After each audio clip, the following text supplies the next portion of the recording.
আসসালামু আলাইকুম রহমতুল্লাহ। আশা করি আল্লাহর রহমতে সবাই ভালো আছেন। আজকের এই ভিডিওতে আমি একটা বিষয় নিয়ে আলোচনা করতে যাচ্ছি, সেটা হচ্ছে মাস্টার্স নাকি পিএইচডি।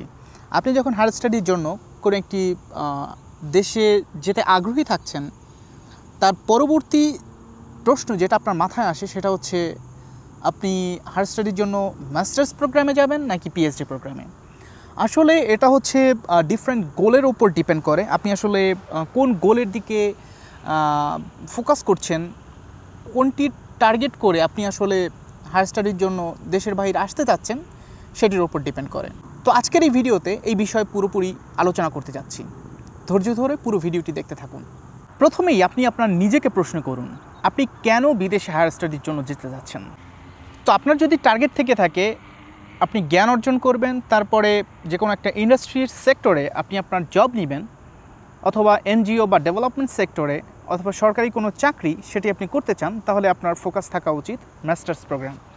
আর যদি আপনার ফোকাস থেকে থাকে আপনি আসলে গবেষণায় আগ্রহী, গবেষণা করতে চান, নতুন জ্ঞান তৈরি করতে চান, কোনো একটা বিষয়ে নতুন জ্ঞান তৈরি করে সেই বিষয়ের যে রিসার্চ গ্যাপ সেটি ফুলফিল করতে চান, সেই গ্যাপ পূরণ করতে চান, এবং আপনার গবেষণা কাজ শেষে আপনি গবেষণা ইন্ডাস্ট্রিতে জব করতে চান, চাকরি করতে চান, অথবা আপনার নিজের রিসার্চ আইডিয়া নিয়ে আপনি সামনের দিকে আগাতে চান, আপনার নিজের রিসার্চ ফার্ম তৈরি করতে চান, অথবা ইউনিভার্সিটির শিক্ষকতা করতে চান, অথবা যে কোনো রিনাউন্ড অর্গানাইজেশন, সেটা হতে পারে এফএও বা ওয়ার্ল্ড ব্যাংক, সেখানে রিসার্চ পজিশনে আপনি গবেষণা করতে চান, তাহলে পিএইচডি হওয়া উচিত আপনার লক্ষ্য। দ্বিতীয় যে বিষয়টা আপনার মাথায় রাখা উচিত সেটা হচ্ছে টাইম ফ্রেম। আসলে আপনি যদি মাস্টার্স প্রোগ্রাম কমপ্লিট করতে চান তাহলে আপনার 1 বা 2 বছর সময় লাগতে পারে। অন্যদিকে পিএইচডি প্রোগ্রাম যদি আপনি সম্পন্ন করতে চান 4 থেকে 5 বারের চেয়েও বেশি সময় লেগে যেতে পারে। আরেকটি বিষয় সেটা হচ্ছে ফান্ডিং এবং খরচ। আপনি যদি মাস্টার্স করতে চান বিভিন্ন দেশেই ফুল ফান্ডিং দিয়ে থাকে, সেটা স্কলারশিপের মাধ্যমে। সেটা হতে পারে ইউরোপের এরাসমাস মুন্ডাস, জার্মানির দাত বা জাপানের ম্যাক্স স্কলারশিপ। এর মাধ্যমে কিন্তু আপনি ফুল ফান্ডিং নিয়ে আপনার মাস্টার্স সম্পন্ন করতে পারবেন। তবে অনেক দেশেই মাস্টার্সে ফুল ফান্ডিং দেয় না, পার্শিয়াল ফান্ড দেয়, এছাড়া টিউশন ফিও দিতে হয়। আমি এমন এক ভাইকে চিনি যিনি অস্ট্রেলিয়াতে মাস্টার্স করছেন এবং তাকে প্রায় 60% স্কলারশিপ দেওয়া হয়েছে, কিন্তু তার নিজের খরচ বহন করার জন্য চাকরি করা লাগছে তার পাশাপাশি, এবং দেশ থেকেও টাকা আনতে হচ্ছে। অন্যদিকে আপনি যদি পিএইচডি করতে চান, ম্যাক্সিমাম পিএইচডি ফুল ফান্ডিং দিয়ে থাকে। আপনার যে প্রফেসর থাকবেন তিনি যে রিসার্চ গ্রান্ট পাবেন সেখান থেকেই আপনাকে মান্থলি স্টাইপেন্ড দিবে, যার মাধ্যমে আপনি আপনার খরচ বহন করতে পারবেন দেশের বাইরে থাকার জন্য।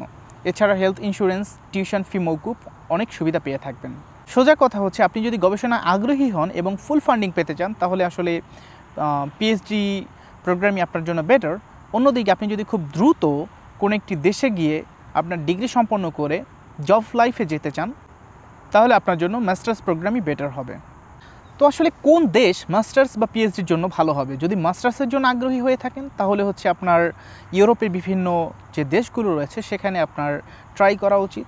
বিভিন্ন স্কলারশিপ, যেটা আগে বলছিলাম, দাত, ম্যাক্সড বা এরাসমাস মুন্ডাস, এই ধরনের স্কলারশিপগুলোর জন্য আপনি অ্যাপ্লাই করতে পারেন। অন্যদিকে আপনি যদি পিএইচডির জন্য আগ্রহী হয়ে থাকেন তাহলে আপনার কনসিডার করা উচিত আমেরিকা, কানাডা, জাপান বা অস্ট্রেলিয়া। ধন্যবাদ সবাইকে আজকে ভিডিওটি দেখার জন্য। দেখা হবে পরবর্তী কোনো ভিডিওতে। ভালো থাকবেন সবাই। আসসালামু আলাইকুম রহমতুল্লাহ।